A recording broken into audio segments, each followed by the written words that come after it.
धाराशिव जिल्ह्यामध्ये ऊस दराच्या मुद्द्यावर आता शेतकरी आक्रमक झालेले आहेत।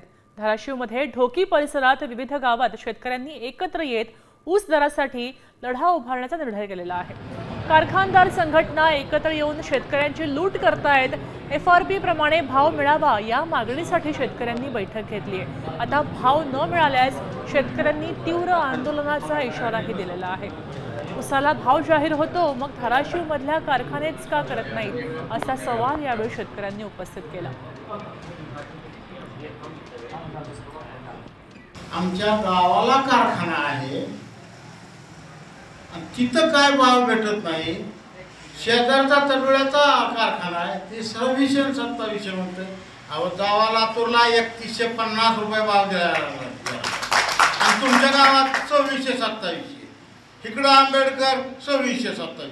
काय चाललंय? शेतकऱ्याची चेष्टा आहे। शासन शेतकऱ्याची चेष्टा करायला लागले। FRP प्रमाणे भाव द्यावा, शेतकरी खुश करावे ही आमची नम्र विनंती आहे।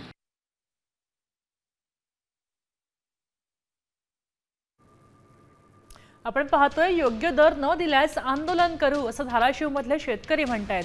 खरं तर मराठवाड्याला पावसाचा फटका बसला होता त्यामुळे इथले शेतकरी आधीच संकटामध्ये आहेत आणि यावेळी ठरलेला दर सुद्धा उसाला मिळत नाही असं शेतकऱ्यांचं म्हणणं आहे।